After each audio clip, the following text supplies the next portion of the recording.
Alors bonjour ou bonsoir et bienvenue à notre vidéo de la semaine. Le vidéo tant attendu de tout le monde, là. Vous attendiez ça avec grande impatience. Un top 5! Oui! Les confettis sont partout. Oui. Je les vois pas, mais moi, je les vois en poste. Il y en a à grandeur des confettis. Parce qu'aujourd'hui, on s'attable à un top 5 des jeux qu'on joue au bureau. Puis, pour ça, ben, ça prenait du monde qui sont pas les mêmes saltimbanques que vous voyez tout le temps des games. Ça prend quelqu'un de professionnel, un pro, quelqu'un qui fait ça de sa vie, de travailler au bureau avec des gens, puis d'élaborer des jeux de bureau. Et j'ai nommé Dominique Gauthier de Fun Society. Yes. Mais là, Fun Society, là, je veux dire, c'est un ami. On travaille avec Dominique depuis des années. On t'amène autour de la table, mais tu sais, t'es-tu un imposteur ou t'es vraiment un gars du jeu? Oui. C'est quoi ça, Fun Society? Fun Society, l'idée, en fait, c'est de dire qu'on passe énormément de temps au travail, hein, mais de moins en moins au bureau. Là, l'idée, c'est de ramener les équipes au bureau, d'être là, mais quand on est physiquement sur place, on ne veut pas se retrouver tout seul devant notre ordi. Hein, on veut avoir des interactions avec nos collègues. Donc, Fun Society, on veut ramener le fun au bureau. Hein. Quand on pense à notre temps au travail, c'est les moments où est-ce qu'on rit entre collègues, oui, les projets, tout ça, mais aussi la gang. Hein. Fait qu'on veut renforcer ça avec des activités de team building, on a des activités brise-glace aussi. Donc, vraiment, de mettre le jeu au cœur de l'entreprise. Quel genre d'activité? Là, tu dis brise-glace, puis tout. As-tu un exemple d'un jeu que vous faites? Oui, bien, justement, pour faciliter la logistique, on a des rallyes GPS, où est-ce que c'est le client qui choisit le point de départ et le point d'arrivée. Puis nous, on crée un circuit entre ces deux points-là. Et donc, c'est des rallyes qui sont guidés sur téléphone et toutes sortes de jeux qui vont faire sur 1h15 pour déterminer la grande équipe gagnante de ce rallye. Fait qu'1h15, c'est le temps du dîner, puis on fait ça. Exact, ou juste pour se rendre au 5 à 7, tranquillement. Voilà, ben en fait, tout le site de Fun Society va être dans la description de la vidéo. Vous pouvez cliquer, aller voir. C'est vraiment une compagnie qui est à connaître. Fait que je pense qu'on peut déjà se lancer dans ce fameux top 5 des jeux à jouer dans un bureau. En 5e place, Dominique, on se lance tout de suite dans Sushigo Party. Si vous avez Sushigo à la maison, Sushigo Party, c'est son extension. C'est un stand-alone avec énormément plus de cartes. Mais si vous avez Sushigo, c'est aussi ça qu'on parle aujourd'hui. Parce que la base est dans cette grosse boîte-là. Sushigo, c'est quoi? C'est un jeu de draft où on va devoir passer des cartes. Donc, moi, j'ai des cartes, Dominique a des cartes. Et on va, parmi ces cartes-là, en choisir une, la mettre devant soi, faire se cacher quand Dominique a choisi. On fait 1, 2, 3, boum! Et là, ben, on passe les cartes. Moi, je te passe mon paquet, tu me passes ton paquet. Ça ne joue pas à 2, là, c'est minimum 3. Là. Et toutes les choses qu'on va avoir devant nous vont nous donner des points. On regarde ici les sushis. Il y a un sushi aux œufs qui va donner 1 point, mais il y a un sushi au calmar qui va donner 3 points. Si par contre il est combiné avec le wasabi, là, il va valoir triple. Donc si j'ai un sushi au calmar avec wasabi, c'est 9 points de victoire. Le maki au saumon, celui qui en aura le plus, eh bien, il va faire 6 points. Le deuxième, 3 points. Le troisième, 0 points. Les gyoza, c'est plus t'en as, plus tu fais des points. Les sashimi, si t'en as 3, tu fais 10 points. Bref, c'est une salade de points, mais une salade d'algues de points, car ce sont des sushis. Très fort. Moi, je veux savoir, ça, tu y as joué. Oui. Là, il est en 5e place. Qu'est-ce qui fait que ce jeu-là se retrouve dans le top au niveau bureau? Encore une fois, on a besoin d'avoir un professionnel qui nous parle science. Là. Oui, c'est ça, la science, c'est un art. Hein? Vous êtes capable de faire cette vidéo-là. Donc, ça se joue rapidement. Ça, déjà, c'est un critère important. C'est qu'on n'a pas beaucoup de temps pour jouer, donc il faut qu'on tombe vite dans le fun de la chose. Donc, ça se joue rapidement. Une stratégie assez simple, mais il y a plusieurs stratégies possibles. C'est ça qui est intéressant, de voir les personnalités de chacun qui vont se refléter dans le style de jeu. Parce que je peux décider de te bloquer tout le temps. Oui, c'est ça. Je peux y aller très agressif sur une stratégie. Des gens qui font chier. Fait que là, tu sais que ça, c'est le genre de gars au bureau qui va faire chier. Exact, que tu te regardes du coin de l'œil tout le temps. Tu ne mets jamais de dos, tu sais. Fait que c'est ça l'idée. Fait que rapidement, tu peux tomber dans le fun, être capable de développer des stratégies. Et ce qui est le fun, c'est qu'avec justement toutes les cartes qu'il y a, le jeu se renouvelle. Fait qu'il y a possibilité de avoir bien du fun sur bien des midis. Donc, un investissement à long terme. Ben, c'est pour ça qu'on vous a proposé ici le Sushigo Party, parce que pour moi, tant qu'à mettre de l'argent dans Sushigo, pourquoi pas prendre la version plus, la version deluxe, parce que il y a de l'amour dans cette boîte-là. Et c'est même marqué ici, plus de 14 000 menus possibles. Donc, on s'entend-tu que tu achètes cette boîte-là, tu y joues pour le reste de ta vie. En 4e place, Dominique, un classique du monde du jeu. Monsieur Vladash Vatil nous a amené Codename. Oui. Et c'est un gros coup de cœur. Ce jeu-là, il est extraordinaire. C'est un jeu parfait pour jouer en équipe parce que ça joue en équipe. Fait que c'est 2 équipes qui s'affrontent. Il va falloir faire deviner des mots. Ces mots sont ici. Si je suis l'équipe des rouges, il faut que je fasse deviner les mots en rouge. Si je suis l'équipe des bleus, il faut que je fasse deviner les mots en bleu. Et il y a le petit mot ici en noir qui est, dans le fond, l'assassin. Exact. Celui qu'on ne veut pas avoir. Il faut faire attention, il faut bien regarder. Et donc, à chaque tour, admettons, toi, c'est ton tour, tu vas regarder ça ici et tu vas essayer de me faire deviner des mots. Mais là, l'affaire, c'est que tu as juste le droit de dire un mot et un chiffre. Oui. Donc, je ne sais pas, moi, si Docteur et Machine, je pourrais dire Spider-Man 2. Fait que là, tu sais qu'il y a 2 mots en relation avec Spider-Man. Ça se peut que ça soit pas ça, mais regarde. Ce fameux mot Spider-Man 2. Non, mais c'est pas le film Spider-Man 2. Non. C'est Spider-Man Man 2. Le chiffre 2. Le chiffre 2. Fait que là, il va chercher. Si ça fonctionne, cool. Si ça fonctionne pas, on verra. Peut-être que tu vas pouvoir choisir un mot qui est un des mots de l'adversaire. Et là, il va falloir qu'on mette des points à l'autre. Fait que vraiment, c'est un excellent jeu. Mettons, on fait un exemple. Là. Oui. Toi, tu regardes tes affaires, tu essaies ici. de me faire deviner quelque chose là-dedans. Là. Je te dirais, Raphaël. Oui. 3. Oui. Politique. Parfait. La politique de Québec et du Canada. Yes. OK, on est déjà là. Yes. Puis c'est toute une gang d'épais. Nope. Est-ce que c'est l'adversaire? C'est l'adversaire! C'est l'adversaire. Je voulais... Regardez, c'est pas vrai. Les gens en politique, je vous aime. Oui. Vous le savez. C'était juste un exemple. Oui. C'est mon but. Mais là, ce qui est cool, c'est que il y a un mot qui a rapport avec politique que j'ai pas trouvé et qu'à mon prochain tour, je pourrais faire... Est-ce que c'était bloc, la politique? Exactement. Ah, puis là, on peut continuer. Fait que ça, c'est cool parce qu'il y a un petit aspect mémoire aussi. Puis comme c'est un jeu 2 équipes, ça crée des liens. C'est moi qui est fou, là. C'est pas toi qui es fou, en tout cas pas pour ça. L'idée avec ça, c'est que ça crée des insights. C'est ça qui est le fun. Donc si, justement, on est capable de se parler en code, parce que ce qu'on n'a pas dit, c'est que les autres peuvent identifier nos mots et savoir ne pas les nommer après pour ne pas donner de points aux autres. Exact. Donc il faut parler codé, mais pas trop. Donc ça, c'est sûr que ça développe des liens, parce qu'on essaie d'avoir un langage commun, rapide, et de parler par télépathie. Ça rapproche. Puis comme tu dis, ça donne des insights, comme à partir de maintenant, tu vas peut-être dire Raph trouve que tous les politiciens, c'est des épais. Exactement. Il arrêtera pas de dire épais sur n'importe quoi. N'importe quoi. Ça peut être très drôle. Fait que voilà, ça crée des liens, ça amène à avoir des petites anecdotes ensemble, puis en même temps, c'est un ostos de bon jeu. Puis en plus, nous, on vous a mis ici la version Québec, parce que, on est au Québec, c'est et c'est Marc-Antoine qui a trouvé tous les mots québécois avec une influence très sucrée, sucre d'érable. C'est Marc-Antoine derrière la caméra, tous ceux qui le connaissent. C'est un des plus grands auteurs de jeux au Québec. Oui, sinon le plus grand. Pas si grand que ça, mais ça doit être le plus tatoué. C'est le plus tatoué au Québec. En 3e place, checkez ça. Wow. The Crew! Ouais, le budget vient de passer là.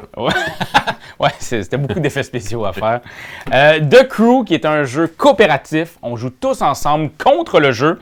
Vous allez voir, il y a un journal de bord avec des missions en veux-tu, en veux-là. Il y a plein de missions avec une difficulté progressive. Ça va jusqu'à 50 missions avec un épilogue. C'est comme une grande histoire, une grande épopée qu'on va vivre ensemble. Alors, The Crew, c'est un jeu de pli, ce qui est aussi un jeu de levée. Si vous ne savez pas c'est quoi, je te l'explique à l'instant, Internet. En gros, je vais mettre une carte. Je vais mettre un set, couleur jaune. Tous les gens vont devoir y aller dans la même couleur que celle que j'ai mise ici. Et la carte de plus haute valeur va remporter le pli. Il va ramasser toutes les cartes et bravo, elle a gagné le pli. Par contre, il y a aussi des atouts. Des atouts, c'est des jokers qui sont plus forts que la carte qui est justement là. Parce que même si j'ai mis un 7 jaune, si je mets un 1 de l'atout est plus fort que tout. Parce que ça le dit, c'est plus fort que tout, c'est l'atout. Exact. Et si j'ai rien, je pourrais mettre un 3. Mais là, ça vaut rien un 3. C'est un 7 jaune qu'on veut, puis c'est même pas un atout. Fait qu'à ce moment-là, c'est la personne qui a le 7 jaune, la plus haute valeur de la carte, de la couleur qui a été demandée, qui remporte. Comme ça, on le connaît ce jeu-là. Mais avec The Crew, on n'a pas le droit de se parler. Non. On a des défis. Il faut que là, présentement, Dominique, toi, il faut que tu réussisses à avoir le 3 bleu, Exact. moi, le 2 jaune. Comment je fais pour récupérer ça? Sans se parler. Sans se parler. On peut donner des indices. Oui. Comme, mettons, on y va. Exemple. Exemple. Théâtre. Théâtre. Moi, ici, je veux te communiquer. Moi, mon objectif, c'est de récupérer le 3. Ouais. Donc, je vais te communiquer ici que le 9, dans mon jeu, c'est ma carte la plus haute. C'est une bonne chose qu'il m'a communiqué ça. Et encore une fois, non verbalement, seulement en se lançant des cartes comme ça. Donc, j'ai pas peur de juste lancer ma 3. Parce que je sais qu'il va réussir à l'avoir. Donc, les gens vont comprendre aussi. C'est un jeu coopératif. Ils se mettront pas à me mettre des atouts d'en face, là. Gang de plouc. Fait que là, cette personne-là joue un 5. Celle-là joue un 5 parce qu'ils n'ont rien en bleu. Et moi, je joue un 9. Et tu remportes. Je fais la levée. Et on a cette On première. a réussi une mission. Bravo. Et ça, on a à faire ça, ben pour les gens, ça va dépendre. Parce que le journal de bord va nous dire combien de missions il faut qu'on réussisse. Est-ce qu'on a le droit de se parler? Est-ce qu'on n'a pas le droit de se parler? Est-ce que là, il n'y a plus aucun indice comme ça qui se met? Est-ce qu'il y a un ordre des défis à avoir? C'est vraiment, vraiment bien fait. Autant, tu peux te péter à la gueule dans le level 1. Oui. À plusieurs... Tu sais, dans le sens, j'ai joué à des jeux de pli. Beaucoup. T'as plié beaucoup. J'ai plié énormément, j'ai fait énormément d'origami. Mais ici, la mission 1, je pense que je l'ai joué 5 fois avec la même game. La même gang. Oui. Puis c'est pas parce que je suis nul. Non. Qu'est-ce qui fait que ça, c'est un jeu de bureau? Oui. Mais là, c'est plus complexe. On se mentira pas. Je pense qu'on s'est rapproché au fil du top. Fait que c'est important qu'on se dise la vérité. Ça demande un petit investissement de lire les conseils. Absolument. OK? C'est pas un jeu qui est rapide à comprendre, mais son niveau de fun, une fois qu'on l'a compris, est extrêmement élevé. Donc, l'idée, ça, c'est pour moi du team building. C'est-à-dire qu'il faut être capable de communiquer, de comprendre ce que l'autre veut nous dire. Il y a vraiment un apprentissage, le fun là-dedans, de se parler sans sortir des mots. Donc, d'être capable d'aller de stratégie, de positionner, parce que le positionnement du jeton dit des choses différentes. Donc, d'être capable de se parler sans utiliser des mots, c'est un art, c'est difficile, mais c'est le fun quand on le maîtrise, par exemple. Absolument. Alors, en deuxième place, mot pour mot, un jeu d'une boîte québécoise, le Scorpion masqué, qu'on aime. T'as-tu déjà travaillé avec eux autres? Non, pas encore, mais peut-être qu'après aujourd'hui, ça s'en vient. Ça sonne déjà. C'est une Moses de belle gang. Ici, c'est un jeu où on va devoir amener des lettres vers nous. Fait que c'est comme un souk à la corde de mots. Oui.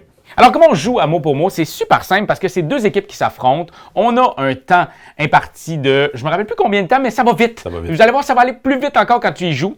On a un thème, quelque chose avec une coquille ou une carapace. Et là, on va devoir, nous autres, notre équipe, se concerter et essayer de trouver la chose qui va amener le plus de lettres vers nous. Comment on fait ça? Je pourrais dire tortue. Notre équipe, on s'est entendu pour tortue. Tortue. T. O. R. T. U. Tu sais? Il n'y a pas de... Il n'y a pas de. Fait que, à ce moment-là, moi, j'ai fini mon tour. Oui. Nouveau thème pour toi. Oui. Et là, ton équipe, quelque chose qu'on trouve dans un garage. Et là, j'ai tout intérêt à réutiliser ces lettres-là, parce que sinon, j'y perds. Exact, parce que si elle arrive ici, elle est à moi. Tu peux plus avoir de T. C'est fini. Tu peux utiliser un T, mais tu peux plus la ravoir. Donc, mettons, je dis tournevis. Donc, tu m'étonnes. T, O, U... R, N, I, y a un S? C'est tellement le fun. Oui. Mais il y a rapidement un moment où on se fête. Oui. Tu sais, parce que je veux dire, le temps est pas long. On va essayer de trouver le meilleur mot. On est comme, non, tortue! Non, ben voyons donc, tortue! On pourrait mettre Bowser, me semble, une carapace. Parce que là, c'est ça, on ne s'est pas obstiné avec personne parce qu'on était des équipes de 1, mais on a ce temps-là qui doit ressembler à 30 secondes pour décider d'un mot, s'entendre sur un mot. Donc, il doit y avoir encore là un consensus d'équipe et appliquer ça. Mais je ne sais pas pourquoi ce jeu-là vient vite dans le personnel. Ça vient chercher quelque chose en chacun de ne pas vouloir perdre des lettres et d'être capable de penser à des mots qui vont nous sauver ou faire mal à l'autre équipe. Donc, c'est un super jeu pour ça, justement. Vraiment, puis c'est un jeu qui joue en gang. On parle de 2 à 12 joueurs. Puis vraiment, c'est ça. Le but, là, c'est d'essayer de tout faire pour avoir tes lettres. Parce que dès que tu as 5 lettres chez toi, et là, tu gagnes. S'il y a 5 lettres qui s'en vont chez ton adversaire, là, tu perds. C'est vraiment important, ça, parce que ces lettres-là, là, c'est plus que des lettres. C'est ta victoire prochaine. Alors, en première place, Dominique, Oui. le jeu à avoir dans ton bureau pour que tu puisses jouer à l'heure du dîner, avant ton 5 à 7, quand tu arrives un peu plus tôt. En fait, c'est ça. Peut-être que ça, ce jeu-là, c'est une bonne façon de faire arriver le monde plus tôt au bureau. Oui. On s'en fait une petite game de strike 15 minutes avant que vous commenciez à travailler. C'est génial. Regardez, celui-là, je ne l'ai pas placé sa table en avant. Il est déjà placé. Et voilà. Et voilà. Ce qu'on fait, c'est qu'on sépare les dés avec tout le monde qui joue. Fait que je sais pas, j'en ai 12, t'en as 12. Regarde ça. C'est sûr j'en ai plus que toi. Mettons. Ça part. Bon. Ça part. C'est fait. Alors là, ce qui se passe, c'est qu'on va devoir essayer d'éliminer tous les joueurs autour de nous en faisant en sorte qu'ils perdent leur dé. Oui. Puis comment on fait ça, c'est que on va lancer le dé puis on va essayer nous d'en gagner. Fait que si je fais ça, j'essaie d'avoir une paire. Mais là, j'en ai pas. Fait que là, c'est à mon tour. Je peux décider, j'arrête-tu ou je continue. Oui. Stop. Ou encore. OK, je continue. Oh. Et là, regarde, j'ai eu 3-2. Je ramasse tout ça. Et tout le monde crie « Strike! » À ce moment-là, quand il n'y a plus rien dans l'arène, Dominique est obligé de mettre tous ses dés dans l'arène. Que ça lui tente ou pas. Que ça lui tente ou pas, il est obligé. Exactement. Donc, ça me tente pas, mais j'y vais. Et là, toi, tout ce qui est en des petits X, tu les Il y perds. en a beaucoup, hein, quand même. Beaucoup. Tu vas ramasser tout ce qui est en double et en triple et en quadruple. Ah, excuse-moi, ça c'était un 3, le 2, et ici tu fais tes 2, 5. Mais ces 3-là restent. Oui. Et ça, c'était ton tour. Je continue. Hop! Oh, un dé de mort. Il est sorti de l'arène. Il ne revient pas dans ma main. J'ai mal joué, mais je peux continuer. 4, j'ai 2 4. C'est à toi. Il te reste seulement 5 dés. Et moi, j'en ai une pléthore. C'est le fun qu'on a. Ah non! Non, il te en reste juste 4. Oui, ça c'est mort. Puis là, l'affaire, c'est que tu peux continuer ou tu peux arrêter. Oui. C'est toi qui choisis. C'est un push your luck. C'est un stop ou encore. Fait que tu continues si tu veux. Tu veux-tu continuer? Je vais continuer. Ah ouais, mais c'est bon, ça. J'aurais pas dû. Et voilà. Tu peux continuer encore. Je vais continuer encore, ben j'apprends pas. Ah ben, voilà. t'en as deux.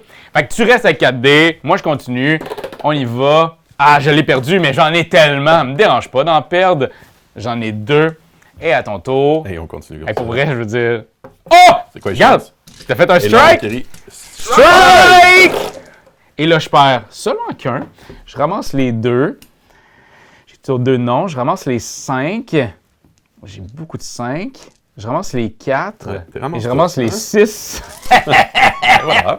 Fait que voilà, Strike, c'est vraiment un jeu où tout le monde voit ce jeu-là et a envie de l'essayer. Puis c'est très simple de juste quelqu'un, on pourrait jouer juste toi puis moi là, puis Marc-Antoine a envie de jouer, prends les dés qui restent, puis tu pourrais très bien jouer puis nous battre à plat de couture parce qu'il y a beaucoup de hasard là-dedans. C'est le hasard des dés. Exactement. Puis mettons là, pour une dernière fois, un avis de scientifique. Oui. Mon avis d'expert, ben c'est ça. C'est un très beau jeu à jouer rapidement, comme tu as dit. Ça pourrait devenir des traditions. Exemple, d'avant un meeting plus costaud, est-ce qu'on va plus réfléchir, de dire tout le monde en arrive 10 minutes avant, puis on a une petite game de strike, ça se place très bien. Donc oui, l'heure du dîner, mais à bien des moments pour remplir des temps morts au bureau, ça se joue rapidement, on devient compétitif, on aime ça. Ouais, si tu as un call pendant, tu fais « Hey, je suis désolé, moi il faut que je parte », tu peux partir, ça ne change pas la donne. Ça va pas, non, tu viens pas de briser le jeu. Donc, stratégie minimum, mais niveau de fun très, très élevé. Fait que voilà, je suis très content d'avoir pu vous faire découvrir tous ces jeux de bureau, mais aussi vous faire découvrir Fun Society. Puis si vous voulez réellement le découvrir, oui, allez sur son site, allez voir tout ça, mais vous allez même pouvoir essayer ce que vous créez parce que vous allez être présent au FLIM. Exact. Pour ceux qui ne savent pas c'est quoi le FLIM, ben c'est le Festival ludique international de Montréal qui est organisé par Marc-Antoine, par toute l'équipe. C'est une équipe fabuleuse qui fait un festival, sa première édition, une édition qui va être mémorable, j'en suis certain. 25, 26, 27 juillet, allez-y. Est-ce que tu as le droit de nous dire ça va être quoi le jeu que tu vas nous proposer? Oui, bien justement, le fun chez nous ne s'arrête pas au bureau, hein, ça se transpose aussi en famille et on a une division familiale qui s'appelle Parcours ludique et on a fait une super association avec Alex A, donc le créateur de la BD de l'Agent Jean et on va avoir le premier parcours d'énigmes sur l'univers de l'Agent Jean. en direct du flip. C'est génial. Puis allez voir aussi, on va mettre en description aussi ça. Je veux dire, parcours ludique, il y en a beaucoup. Il y a un jeune blond qui a été dans une couple de vos vidéos. Il y a Karianne qui était là. Il y a Alexandre Dubois de notre équipe qui a été avec toi dans ces derniers retranchements-là. Amusez-vous, allez voir ça. Partagez la bonne nouvelle. Allez à votre bureau puis envoyez le lien de Fun Society. Il faut que vous puissiez tester cette marchandise, cette merveille. Oui.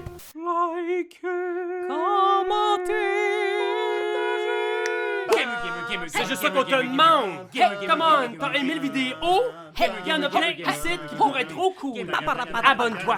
Like donc! Pis vas-y, donne des commentaires! Des commentaires, on en veut des tonnes! Tu veux devenir mon patron? Va sur Patreon! Va sur Patreon! Hey! Ho!